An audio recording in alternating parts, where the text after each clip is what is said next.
Hello viewers, welcome to my channel. I am Rashmi, your maths teacher. तो इस video में आज हम सॉल्व कर रहे हैं एक्सरसाइज 3.2 क्लास 11 का चैप्टर नंबर है 3। तो उसमें अब हम सॉल्व करेंगे क्वेश्चन 6 to 10। तो ये सारे आपके सेम टाइप के क्वेश्चन है। कुछ एंगल यहाँ पे डिग्री में दिए हुए हैं, कुछ एंगल यहाँ पे रेडियन में दिए हुए हैं। आपको इन एंगल्स की क्या करनी है, यहाँ पे वैल्यू फाइंड करनी है। तो find the values of the trigonometric functions in exercise 6 to 10। तो जो एंगल आपको डिग्री में दिए हैं उनको डिग्री में सॉल्व कर लो, जो एंगल आपको रेडियन में दिए हुए हैं उनको आप रेडियन में सॉल्व कर लो। अगर आपको नहीं समझ में आ रहा तो आप इनको डिग्री में चेंज करके भी यहाँ पे सॉल्व करते हो। तो फर्स्ट हम यहाँ पे देखते हैं क्वेश्चन नंबर 6। तो मैंने आपको जब ये एक्सरसाइज स्टार्ट की थी तब मैंने आपको बताया था कि 10th क्लास में आपने सिर्फ 0 to 90 तक के एंगल की ही वैल्यू फाइंड किया था कि साइन आपका 0 क्या होता है, 30 क्या होता है, 40 क्या होता है, 60 क्या होता है, 90 क्या होता है। जो स्पेसिफिक एंगल आपको दिए हुए थे उन्हीं एंगल की आपने टेबल बनाई थी और उन टेबल से उन एंगल को यूज करके और अपने क्वेश्चन को सॉल्व किए थे। बट अब 11th क्लास में आपको कोई भी एंगल गिवन हो उसमें से हम उसकी वैल्यू को फाइंड कर सकते हैं। तो डायरेक्ट आपको 765 डिग्री की वैल्यू तो पता नहीं है कि उस टेबल को हम देख लें और हम 765 की वैल्यू को लिख लें।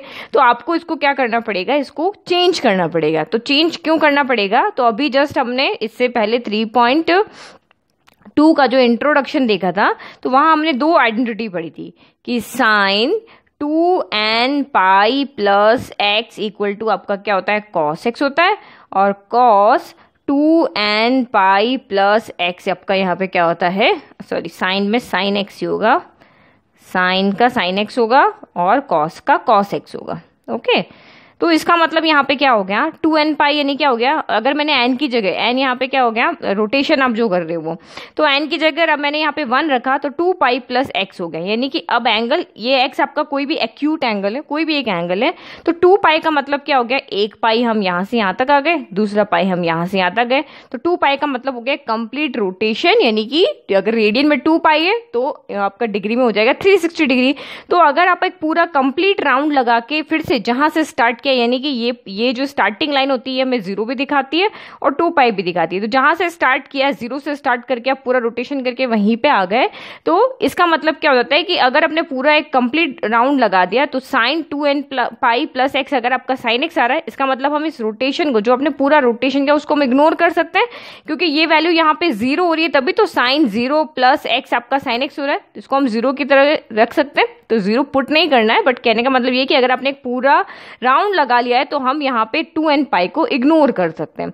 सेम आपका कॉस के लिए भी होगा। तो हमने हर जगह साइन कॉस फंक्शंस को ही डिफाइन किया है, बाकी तो इसके अकॉर्डिंग आ जाएगा। अगर साइन आपका 2n पाई पे इग्नोर, यहाँ ये चीज आपकी 0 हो रही है, कॉस पे भी 0 हो रही है, तो साइन का 1/cosec होता है, तो बाकी 4 भी इससे हो जाएंगे।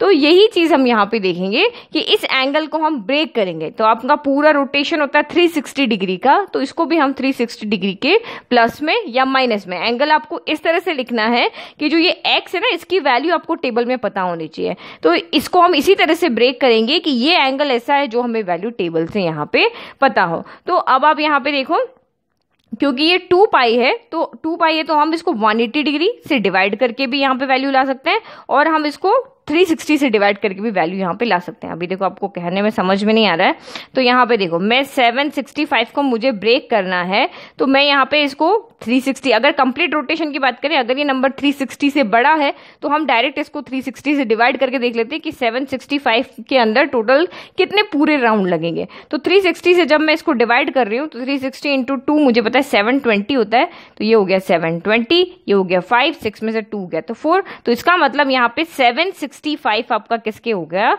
यहाँ पे 360 degree into 2 plus reminder 45 degree, ये आपका हो गया dividend equal to divisor into quotient plus reminder. तो यानी कि यहाँ पे हमने टोटल कितने राउंड लगाए, एक 360 लगाया, फिर दूसरा 360 लगाया, यहाँ पे आके वैल्यू हमारी क्या हो जाती है, उसको हम इग्नोर कर सकते हैं। पूरा राउंड अगर हमारा हो गया तो हम उसकी वैल्यू लिखने की जरूरत नहीं है। तो इसका मतलब ये आपका साइन है, तो साइन 2n पाई, यानी 2 पाई तो आपका 360 हो गया, n यहाँ पे हो गया 2, तो 2n पाई प्लस 45 आपका क्या हो जाएगा, साइन 45, और साइन 45 की वैल्यू हमें पता है। तो आप इसको यहाँ पे नंबर के अकॉर्डिंग देख लो, नंबर के अकॉर्डिंग हमने यहाँ पे देखा कि ये 360 से बड़ा है तो हमने 360 से डिवाइड कर लिया। अगर मैं इसको 180 से डिवाइड करती हूँ तब भी मेरा क्वेश्चन सॉल्व हो जाएगा।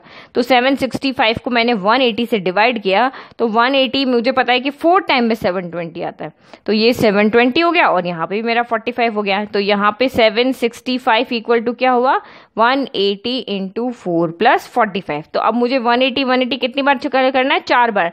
तो 180 1 टाइम हो गया, फिर 2 टाइम, फिर 3 टाइम, फिर 4 टाइम। तो ये बात तो एक ही हो गई, मैं 180 को 4 बार लिखना है और 360 को 2 टाइम लिखना है। तो दोनों ही मेथड से आप यहाँ पे इसको सॉल्व कर सकते हो। तो आप यहाँ पे देखो, मैं 360 वाला अगर यहाँ पे लिखती हूँ तो मैंने यहाँ पे लिखा साइन 765 की जगह मैंने लिख दिया 360 डिग्री इंटू 2 प्लस 45 डिग्री। ठीक है, फिर मुझे ये फॉर्मूला बताया कि sine 2n pi plus x मेरा साइन एक्स होता है। तो यहाँ पे भी ये क्या हो जाएगा साइन 45 डिग्री। ये हो गया आपका, ये 2 पाई हो गया, ये n हो गया, तो ये प्लस 45 सेम फॉर्मूला साइन 45। और साइन 45 की वैल्यू आपकी यहाँ पे क्या होती है 1/√2 होती है।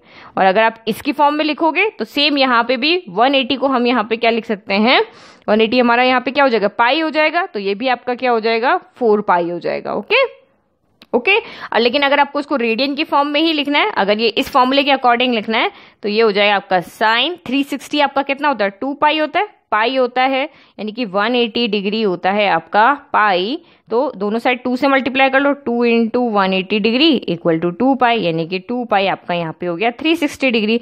तो 2 पाई इंटू 2 यहाँ पे पहले से है प्लस 45 डिग्री, तो ये हो गया आपका साइन 4 पाई प्लस 45 डिग्री। तो ये आपका हो गया 2n पाई। चाहे आप इसको 2n पाई की फॉर्म में लिखो, चाहे 4 पाई में आपका कंप्लीट राउंड हो रहा है। तो इस तरह से आपका समझ में आ गया। अब नेक्स्ट आपका क्वेश्चन नंबर 7 देखते हैं। Question number 7 is cosec -1410 degree. Okay, तो अब आप यहाँ पे देखो, यहाँ ये माइनस आ रहा है, तो माइनस के लिए हमने आपको पहले से इसमें आइडेंटिटी में बताया है। ये दो फॉर्मूला मैंने लास्ट में आपको यूनिट सर्कल बना के और 2 एंगल ऊपर नीचे बना के समझाया था ना, ये वाला ये यहाँ पे समझाया था ना मैंने आपको कि cos minus x cos x होता है। इस तरह से इंट्रोडक्शन में पूरा एक्सप्लेन किया था मैंने आपको कि ये a है, यहाँ माइनस b क्यों है। तो ये देखो, सिर्फ cos साइन के फॉर्मूले याद रखे, cos साइन की आइडेंटिटी याद रखे, बाकी के भी इसी से आप फाइंड कर सकते हो। क्योंकि sine minus x minus sine x होता है, तो cosec क्या होता है साइन का रेसिप्रोकेट होता है। साइन एक्स या cosec एक्स जो होता है, cosec x इक्वल टू क्या होता है 1/sin x होता है। तो अगर ये यहाँ पे साइन माइनस एक्स आपका माइनस साइन एक्स होगा, तो ये cosec x भी आपका क्या हो जाएगा यहाँ पे नेगेटिव हो जाएगा, क्योंकि साइन नेगेटिव आ रहा है। इसलिए अगर मैं एंगल यहाँ पे नेगेटिव कर देती हूँ, देखो cosec माइनस एक्स कर देती हूँ, तो ये अपन क्या हो जाएगा 1/sin माइनस एक्स हो जाएगा। तो ये आपका हो गया 1/ माइनस का माइनस बाहर आ जाएगा साइड से, माइनस साइन एक्स हो गया। और 1/sin एक्स को हम क्या लिख सकते हैं माइनस का cosec एक्स लिख सकते हैं। यानी cosec में भी अगर एंगल नेगेटिव है तो वो नेगेटिव बाहर आ जाता है। ये हमने सिर्फ इन्हीं 2 से, आप बाकी 4 के लिए भी लिख सकते हो। तो ये आपका यहाँ पे हो गया माइनस का cosec और एंगल आपका हो गया 1410 डिग्री हो गया। ओके, अब आप यहाँ पे देखो, सेम आपको यहाँ पे डिवाइड करके देखना है कि अब यहाँ पे यानी कि ये आप मान लो कि ये आपका डिविडेंड है, अब इसको divisor into quotient plus reminder की फॉर्म में लिखना है। तो ये नंबर 360 से बहुत बड़ा है, तो मैं इसको 180 से ना करके डायरेक्ट ओनली 360 से कर रही हूँ। 2 मैंने यहाँ बताए थे ना, बट मैं 360 से कर रही हूँ। तो यहाँ पे देखो, मैं फर्स्ट इसको 360 से डिवाइड करके देखती हूँ। 1410 मैंने 360 डिग्री से इसको डिवाइड किया, तो आप देखो यहाँ पे कितनी बार में आएगा, तो लगभग 3 टाइम में आ जाएगा। तो 3 टाइम में किया 0, 6 इंटू 3 18 का 8 कैरी 1 9 और 1 10, तो 1080 सब्ट्रैक्ट करो 0 11 माइनस 8, तो ये हो गया आपका यहाँ पे 3 और यहाँ पे 3 हो गया, तो 330 हो गया। बट 330 की वैल्यू हमें यहाँ पे नहीं पता। जैसे मैंने यहाँ पे इसको ब्रेक किया था, यहाँ 45 डिग्री आ रहा था, बट 45 डिग्री की वैल्यू तो हमें पता है टेबल के अंदर, बट 330 की वैल्यू हमें यहाँ पे नहीं पता है। तो अब आप यहाँ पे क्या कर सकते हो, जैसे मैंने यहाँ एंगल प्लस में बनाया था ना, जैसे हम रिमाइंडर को प्लस करते वैसे रिमाइंडर को माइनस भी तो कर सकते हैं। तो मैं 3 ना लेके अब यहाँ पे क्या करती हूँ 4 लेती हूँ, क्योंकि मुझे इस एंगल की वैल्यू यहाँ पे नहीं पता है। तो मैं 14 10 के अंदर 360 से ही डिवाइड करती हूँ, लेकिन अब एक नंबर आगे बढ़ा लिया, 3 टाइम ना करके मैंने 4 टाइम कर दिया। तो 4 टाइम करेंगे तो कितना आ जाएगा, 4 टाइम करेंगे तो आपका यहाँ पे आ जाएगा 0, 6 इंटू 4 24 का 4 कैरी 2 12 और ये हो गया 14। अब आप सब्ट्रैक्ट करो, सब्ट्रैक्ट करोगे तो आपका यहाँ पे आ जाएगा 14, 40 में से 14 10 गया तो ये आपका आएगा माइनस का 30 आ गया। इस तरह से लिख सकते हैं और हमें 30 की वैल्यू यहाँ पे पता है। तो इसी तरह से आपको यहाँ पे रिलेशन बना के देखना है कि यहाँ पे वही एंगल आना चाहिए जिसकी वैल्यू हमें पता है। तो हमें इस एंगल की वैल्यू नहीं पता है तो आप एक नंबर आगे बढ़ जाओ, चाहे तो आप रिमाइंडर यहाँ प्लस में आए चाहे रिमाइंडर यहाँ पे माइनस में आए, दो तरीके से होना चाहिए। ये अगर मैं लूंगी तो रिमाइंडर प्लस में आ रहा है लेकिन मुझे इसकी वैल्यू नहीं पता तो मैंने यहाँ पे दूसरा तरीका लिया। तो मैं यहाँ पे देखो 1410 को क्या लिख सकती हूँ, 360 डिग्री को मैंने 4 से मल्टीप्लाई किया, मेरा 1440 आ रहा था इसलिए मैंने रिमाइंडर को यहाँ पे क्या कर दिया, सब्ट्रैक्ट कर दिया। तो ये भी मेरा राइट है, मैंने प्लस में ना करके रिमाइंडर को ऐड ना करके रिमाइंडर को सब्ट्रैक्ट कर दिया। तो अब इसकी जगह हम ये लिख सकते हैं। तो ये देखो, तो यही दो तरीके हैं जो मेथड यहाँ पे बन रहे हैं वो मैं आपको समझा रही हूँ। तो ये हो गया माइनस का कॉसेक और 1410 की जगह हमने लिखा 360 डिग्री इंटू 4 माइनस का 30 डिग्री हो गया। ओके, अब अगेन आप वापस यहाँ पे देखो, अब ये कॉसेक में 360 डिग्री कितनी टाइम राउंड करेगा, 360 डिग्री यहाँ पे 4 टाइम राउंड करेंगे, 4 नंबर है ना।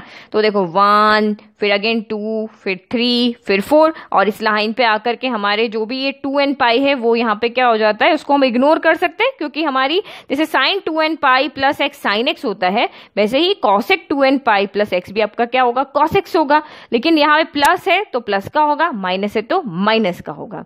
तो सेम यहाँ पे भी क्योंकि ये 4 कंप्लीट राउंड लगा रहा है, कंप्लीट राउंड लगाने के बाद में हम उस वैल्यू को वहां पे इग्नोर कर सकते हैं क्योंकि हमें पता है कि एवरी 2 पाई राउंड के बाद में जो वैल्यू होगी वो क्या हो जाती है, वैनिश हो जाती है, सॉरी रिपीट होती है। यानी कि अगर यहाँ पे मेरी वैल्यू यहाँ पे है कि 360 प्लस 30 तो सिर्फ साइन 30 बच जाएगा। तो इस 360 का यहाँ पे कोई मतलब नहीं है, वो यहाँ पे रिपीट हो रही है वैल्यू तो हम उसको छोड़ सकते हैं। तो सेम यहाँ पे भी क्या हो जाएगा, ये माइनस का कॉसेक और थीटा यहाँ पे कितना है, माइनस का 30 डिग्री। तो नहीं समझ में आ रहा है तो आप इसको इस तरह से लिख लो, माइनस का कॉसेक 360 डिग्री इंटू 4 प्लस यहाँ पे 360 डिग्री प्लस कर लो, नहीं या माइनस 30 डिग्री कर लो। अब हो गया कि cosec 2n pi plus theta equal to cosec theta होता है। तो ये आपका प्लस थीटा है तो मैंने यहाँ पे इस तरह से लिख दिया। नहीं तो ये हम यहाँ पे एवरी 2 पाई के बाद ये वैल्यू यहाँ पे रिपीट होती है इसलिए हम इसको इग्नोर कर रहे हैं, जो थीटा है वो हमारा इस तरह से हमने लिख लिया। फिर अगेन यहाँ पे देखो कॉसेक माइनस थीटा माइनस का कॉसेक थीटा होता है। तो ये आपका माइनस यहाँ पे क्या आ गया, बाहर आ गया। एक माइनस तो यहाँ पे पहले से था और एक माइनस हमारा बाहर आ गया 30 डिग्री। तो ये दोनों माइनस माइनस मिलके क्या हो गए, प्लस कॉसेक 30 डिग्री। और कॉसेक 30 की वैल्यू कितनी होती है, 2 होती। तो इसका आंसर हमारा पास कितना आ गया, 2। तो ये मैंने स्टेप बाय स्टेप आपको यहाँ पे पूरा समझा दिया कि हमने क्यों यहाँ पे रिमाइंडर को माइनस में लिया। दो ही तरीके होंगे, या तो रिमाइंडर प्लस में आएगा या रिमाइंडर माइनस में आएगा। तो आपको एंगल देख के यहाँ पे पहचान जाना है कि ये रिमाइंडर आ रहा है, इसका मतलब हमें ये नहीं लेना है, तो हमें और आगे बढ़ना है। और आगे बढ़ोगे तो आपको यहाँ पे आंसर मिल जाएगा। तो मैंने रिमाइंडर को प्लस में न करके रिमाइंडर को माइनस में लिया। अगर मैं ये वाला लिखती यहाँ पे 1410 के लिए कि 360 इंटू 3 प्लस 330, तो इसकी वैल्यू नहीं पता थी तो प्लस में नहीं पता है तो माइनस में आ जाएगी। ओके, नाउ नेक्स्ट देखते हैं। ओके, तो हमने ये यहाँ पे 8th क्वेश्चन लिख लिया। अब 8th क्वेश्चन में आप यहाँ पे देखोगे 19 पाई बाय 3 यानी कि एंगल अब हमारा क्या है, रेडियन की फॉर्म में। तो अगर आपको रेडियन की फॉर्म नहीं समझ में आ रही है और आपको डिग्री की फॉर्म में समझ में आ रहा है तो आप इसको डिग्री की फॉर्म में चेंज कर सकते हो। तो डिग्री फॉर्म में कैसे चेंज करते हैं, 180 अपॉन पाई से इसको आप मल्टीप्लाई कर दो, यानी कि 19 पाई बाय 3 को अगर हमें डिग्री में चेंज करना है तो 180 अपॉन पाई से मल्टीप्लाई करके और इसको सॉल्व करके आप इस तरह से डिग्री में चेंज करके और सॉल्व कर लोगे। बट अगर क्वेश्चन रेडियन की फॉर्म में तो मैं रेडियन में सॉल्व करा रही हूँ, अगर वो डिग्री की फॉर्म में तो मैं डिग्री में सॉल्व करा रही हूँ।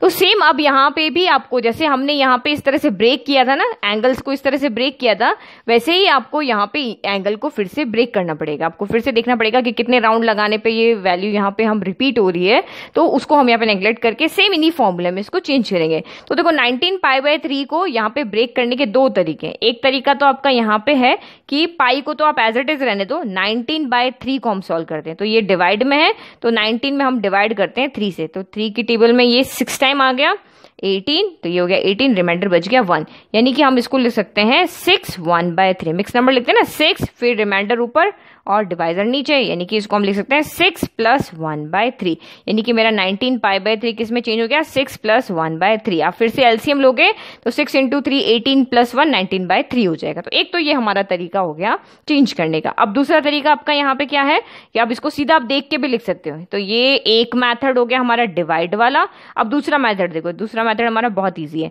तो 19/3 है, 19 π/3 है, ओके। तो यहाँ पे भी अगर ये पाई है तो अंदर भी यहाँ पे क्या हो जाएगा, पाई मल्टीप्लाई हो जाएगा, ये पाई ऊपर आ गया, ठीक है। 6 π + π/3 हो गया।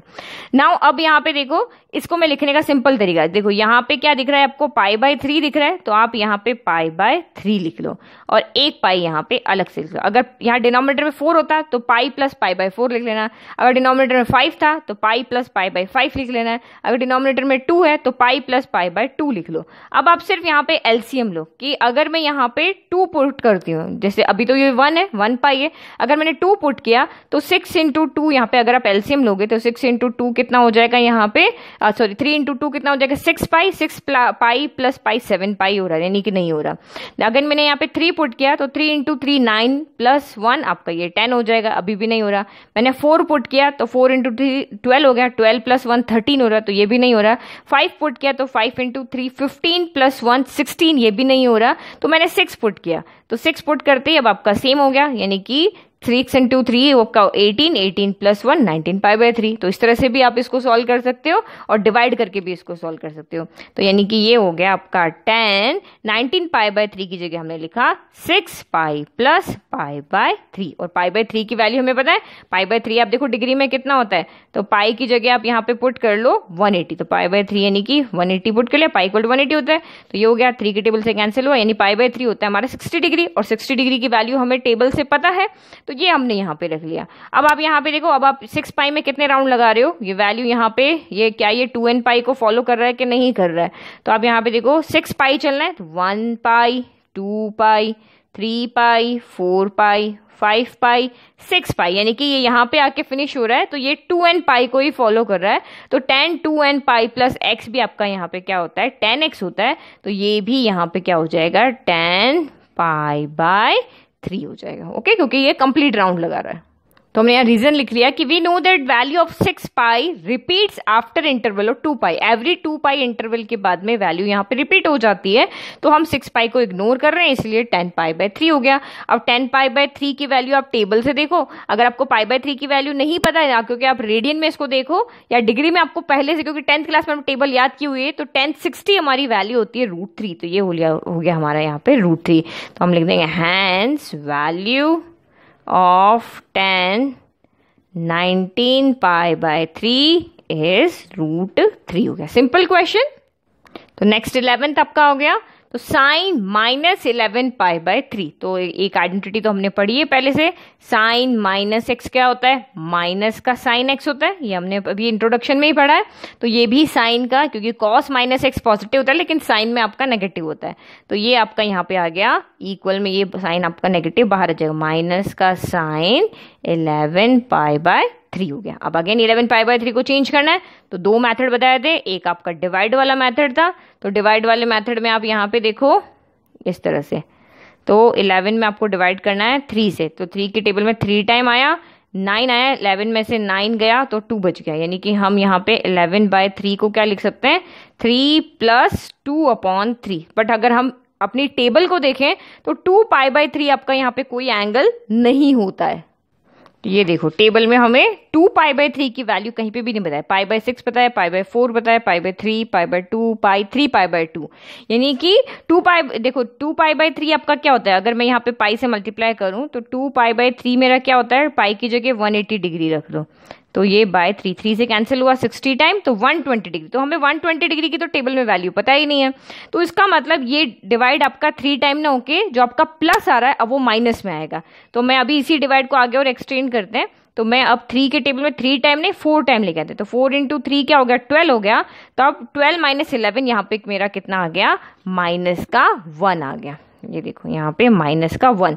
तो अभी मैं यहाँ पे 11 π/3 को यहाँ पे क्या लिख सकती हूँ, 4 - 1/3 3 लिख सकते हैं। इस तरह से लिख सकते हैं। देखो यहाँ पे हो गया 4 इंटू 3 12, 12 माइनस 1 11/3 और 1/3 यानी कि π/3 की वैल्यू मुझे यहाँ पे पता है। π/3 यानी कि 60 डिग्री होता है, तो साइन π/3 मेरा यहाँ हो जाएगा √3/2। तो आपको इस तरह से यहाँ पे देखना है। और नहीं तो अब दूसरा सिंपल सा तरीका आप यहाँ पे देखो, अगेन वही हम 11 π/3 को यहाँ पे क्या लिख सकते हैं, पाई प्लस π/3 मैंने यहाँ पे लिख दिया। ओके, अब आप यहाँ पे वैल्यू पुट करके चेक करते रहो।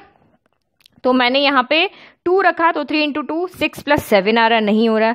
मैंने यहाँ पे 3 रखा तो 3 इंटू 3 9 प्लस 1 मेरा 10 आ रहा है, तो ये भी 10 तो आ ही नहीं रहा। अब मैं यहाँ पे 4 रखा तो 4 इंटू 3 12 हो गया। अब 12 पाई प्लस पाई मेरा यहाँ पे 13 हो रहा है, लेकिन अगर मैं यहाँ पे साइन माइनस कर दूं तो 12 पाई माइनस पाई मेरा यहाँ पे क्या हो जाएगा, 11 π/3 हो जाएगा। अब एलसीएम लेके देख लो, तो मैंने यहाँ पे रखा 4, तो 4 इंटू 3, इसको एलसीएम लिया, 4 इंटू 3 आपका 12 पाई में से 1 पाई गया तो 11 π/3 हो गया। तो चाहे तो आपको डिवाइड वाला मेथड सही लग रहा है तो आप डिवाइड वाला करो, और अगर आपको ये सीधा डायरेक्ट मेथड सही लग रहा है तो वैल्यू यहाँ पुट करते जाओ, एलसीएम लिख के इसको सॉल्व करते जाओ। तो यानी कि ये मेरा यहाँ पे आ गया -7, 11 π/3 को हम लिखेंगे 4 पाई माइनस π/3 हो गया। तो अगेन वही फॉर्मूला, यहाँ पे 4 पाई है, 4 पाई यानी आपको राउंड लगाना है 1 पाई, फिर 2 पाई, फिर 3 पाई, फिर यहाँ पे हो गया 4 पाई। यानी इस पॉइंट पे आकर के हम 2 पाई को क्या करते हैं, इग्नोर करते हैं, क्योंकि वैल्यू हमारी यहाँ पे क्या होने लग जाती है, रिपीट होने लग जाती है। अब 360 प्लस 30 करके सॉल्व करो या साइन 30 लिखो, आपकी वैल्यू यहाँ पे सेम होती है हमारी इस आइडेंटिटी की वजह से, इन दोनों आइडेंटिटी की वजह से। तो यहाँ पे भी आपका क्या हो जाएगा, साइन माइनस का साइन, और ये हो जाएगा -π/3 हो गया। ठीक है, क्योंकि वो प्लस में है ना, तो आप इसको इस तरह से लिख सकते हो, माइनस का साइन 4 पाई प्लस, और ये हो गया माइनस का π/3। तो ये हमारा एंगल हो गया 2n pi plus theta, sine theta होता है, तो ये आपका साइन और ये थीटा हो गया। ओके, अब आप यहाँ पे क्या करोगे, अगेन साइन माइनस एक्स क्या होता है, माइनस का साइन एक्स होता है, तो ये एक माइनस यहाँ पहले से और एक हमारा फिर से, इसको जब हमने इसको सॉल्व किया तो ये हमारा आ रहा माइनस का साइन π/3 आ गया।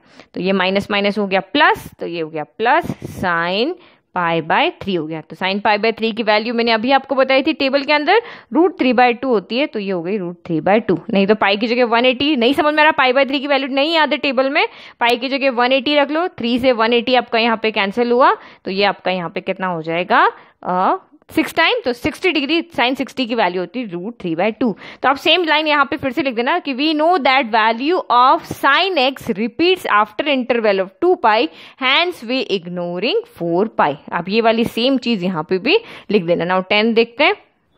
नाउ 10 पार्ट आपका हो गया कॉट -15 π/4। तो आप यहाँ पे देखो, हमने अभी देखा था कि sine minus x equal to minus sine x होता है, और cos minus x equal to आपका क्या होता है, कॉस एक्स होता है। तो अगर ये कॉट नेगेटिव में है तो कॉस, यहाँ कॉट क्या होता है, कॉस अपॉन साइन होता है, cos minus x upon sine minus x, तो कॉस अपॉन साइन हो जाएगा। तो यहाँ पे भी इसके अगर हम सॉल्व करके देखते हैं तो कॉट माइनस एक्स आपका क्या आएगा, माइनस का कॉट एक्स आएगा, क्योंकि साइन आपका नेगेटिव है ना इसलिए। तो सेम यहाँ पे भी, क्योंकि कॉट माइनस एक्स आपका माइनस का कॉट एक्स होता है, तो ये माइनस आपका आ गया बाहर, और ये कॉट 15 π/4 बच गया। अगेन दोनों मेथड से हम यहाँ पे देख लेते हैं। पहला डिवाइड से, तो 15 में आप डिवाइड करो 4 से, तो ये आपका यहाँ पे चला गया 3 टाइम गया, तो 3 टाइम गया तो 12 हो गया, 5 - 2 हो गया 3। तो मुझे अगेन अगर मैं यहाँ पे देखती हूँ तो 3 प्लस रिमाइंडर 3 डिवाइड 4, तो 3 π/4 मुझे यहाँ पे कोई वैल्यू नहीं पता, मुझे तो 3 π/2 पता होती है। अगर मैं यहाँ पे इसको लिखती हूँ कि 15 π/4 इक्वल टू, तो ये हो जाएगा 3 पाई प्लस 3 π/4, ये वैल्यू मुझे यहाँ नहीं पता। तो अब मैं यहाँ 3 को ना करके आगे क्या कर देती हूँ, इसको 4 कर दिया, यानी कि प्लस करने पर नहीं आ रहा है, अब मेरा क्या आएगा, माइनस करने पर। तो 15 को फिर से 4 से किया, 4 टाइम गया 16 में से 15 गया, तो यहाँ पे -1 बचा। तो यानी कि अब मेरा 15 π/4 यहाँ पे क्या हो गया, 4 पाई माइनस, और ये π/4 हो गया, यानी कि 4 - 1/4 हो गया। तो ये एक तरीका तो इस तरह से लिखने का हो गया, और दूसरा तरीका आपका बिल्कुल सिंपल है। यहाँ पे लिखना है 15π/4 लिखना है। तो ये क्योंकि π/4 है तो मैं यहाँ पे पाई प्लस π/4 लिख लेती हूँ। अब मैं यहाँ पे 2 पुट करूंगी तो 4 इंटू 2 8π प्लस पाई 9 ही हो रहा है। अगर मैंने 3 पुट किया तो 4 इंटू 3 12π प्लस पाई 13 ही हो रहा है। अगर मैंने यहाँ 4 पुट किया तो 4 इंटू 4 16π प्लस पाई मेरा 17 हो रहा है। लेकिन अगर मैं यहाँ साइन चेंज कर देती हूँ तो 16π में से 1π गया तो 15π हो गया। 16 में से 1 गया तो 15 ही बचा ना, 16 माइनस 1 15 हो गया। तो साइन मैंने यहाँ पे चेंज कर दिया, एक का ही तो डिफरेंस आ रहा था। तो यहाँ पे मैंने कितना पुट करना पड़ेगा 4। अब एलसीएम लेके इसको सॉल्व करके देख लो। तो वो आपको दोनों ही मेथड से, जो भी मेथड आपको इजी लगता है उससे आप सॉल्व कर लो। नाउ अब यहाँ पे पुट कर लेते हैं माइनस का कॉट, तो ये हो गया 4π माइनस π/4 हो गया। ओके, अब अगेन अब हमें पता है यहाँ पर भी कि वी नो दैट कि कॉट की वैल्यू भी एवरी 2π के बाद में क्या होती है, रिपीट होती है। तो हम यहाँ पे 4π को क्या करेंगे, इग्नोर। ओके, तो सेम मैंने यहाँ पे रीजन लिख लिया। तो अब यहाँ पे भी माइनस का कॉट, और ये आपका एक माइनस पहले से है तो कॉट 4π माइनस थीटा, यानी कि हो जाएगा कॉट माइनस π/4 हो गया। Okay, now again minus minus हो गया प्लस, तो ये हो गया कॉट, अच्छा यहाँ पे सॉरी पॉजिटिव हो जाएगा, यही तो आपका साइन बाहर आया, और ये माइनस का कॉट एज इट इज, और ये हो गया माइनस का π/4। अगेन आपका कॉट माइनस एक्स माइनस का कॉट एक्स होता है, तो यहाँ पे 2 माइनस आ जाएंगे, एक माइनस पहले से है, एक माइनस और हो गया, कॉट π/4 हो गया। तो माइनस माइनस प्लस हो गया, तो ये हो गया कॉट π/4। और π/4 आपका क्या होता है, पाई की जगह 180 रख के देखो, तो 180/4, तो ये हो गया आपका 45 डिग्री। 4 से कैंसिल करके 45 आएगा, तो tan 45 हो या cot 45 को, आपका आंसर कितना आता है 1। तो यहाँ पे भी आपका आंसर कितना आ रहा है 1। तो आई होप आपको ऑल 10 पार्ट्स अच्छे से समझ में आए। अभी भी अगर कोई डाउट है तो प्लीज कमेंट बॉक्स में कमेंट करें। ओके, और अगर आपको यहाँ पे ये प्लस माइनस वाली चीज अगर अभी नहीं समझ में आ रही है तो हम अभी जो एक्सरसाइज 3.3 करेंगे तो उसमें आपको और अच्छे से समझ में आ जाएगा कि ये 4π में से हम कौन से क्वाड्रेंट में आते हैं, कौन से क्वाड्रेंट में आपका कौन सा एंगल नेगेटिव होता है, कौन सा एंगल पॉजिटिव होता है। तो उसको वहां पे भी सॉल्व करेंगे, बट यहाँ पे मैंने आपको सिर्फ ये 2 and π से इसको एक्सप्लेन किया है। ओके, तो इस तरह से आपको क्वेश्चन को सॉल्व करना है। Thank you.